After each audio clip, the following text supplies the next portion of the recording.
Be'ezrat Hashem, the Gemara this morning, Baba Batra, page 144a. The Gemara is discussing the following subject. Ichad lo aviv bait ukle bait. A father gave to his son a house he had, an apartment that he had. In the house, everything was furnished. There was like also a stove, there was a fridge, there was everything to live directly in the house. The question is, does the son, after a while, owns the house and holds all the appliances or not? Do we say a father, if he gives a house to his son, so he meant for him to live there and have everything for himself? Or he meant only he wanted to save rent from his son, so he gave him the house to live in, but not to own. So the Gemara says, Bait kana ukle bait lo kana, which means, if the father is still alive, for sure he can say, hey, this house is mine. I just lent it to you. I gave you to live there, so you shouldn't have to pay rent. Well, what happened if the father passed away? Do we say, can the son come and say to the other brothers and the siblings or to the family, oh, the fact that I lived there and my father let me there, the house belongs to me and the appliance belongs to me? Says the Gemara, Bait lo kana. He doesn't own the house, but he owns the all the stove, the fridge, everything he can take with him, right? Kle bait kana. Amar Rabbi Yirmiyah, why do we separate the two subjects? Why do we say the house is not owned and he owns all the other stuff in the house?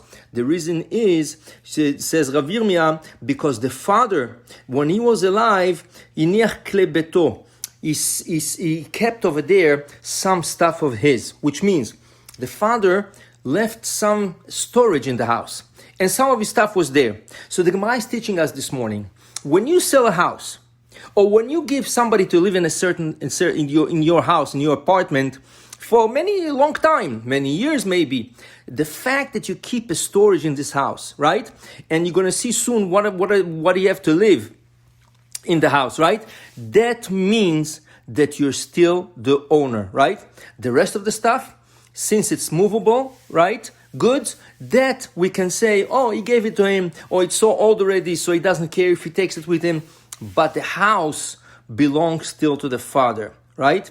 What do we learn from here? We learn from here, when you leave a place and you leave something that makes you attached to the place, you never left the place. You are still attached to the place. So the Gemara says that some rabbis, they wanted to show us how this halacha applies. So it says over here, Mar Zutra, there was a rabbi called Mar Zutra, Ansava Lebre. He married his son off, and the son was studying Torah, so he didn't have a place to live. So he didn't have a place to buy a house or rent a house. So Mar Zutra had an extra house. He gave it to his son, Vetala be Sandal. And on the wall, he put a hook, and on the hook, he put one of his sandals. Why? Not for decoration. Some people on decoration today, they put anything on the wall, right? But why should he put a sandal on the wall? The reason was to show his son that they can live there, but the Mar Zutra is still the owner. The father is still the owner of the house. To tell you, if you have anything left behind, you're still attached to the place. I want to show you somewhere else where this halacha applies. As you know, when you plant a fruit tree, right? You go and you buy yourself a fruit tree. Let's say it's papaya, let's say it's avocado, let's say any mango, any kind of tree. You know that the first 3 years, according to the Jewish law, you are not allowed to profit from the fruits. And also, doesn't make a difference if the tree belongs to a Jew or a Goy.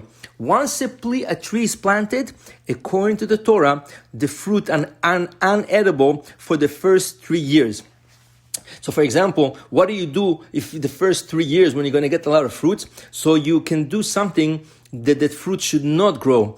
As you see the buds, the little flowers coming out, you knock them down. And once you knock down those buds, the little flowers, fruits are not going to grow. You do it for the first 3 years, and then on the 4th year, you'll be able to enjoy those fruits. So now, once you plant the tree, you're waiting 3 years.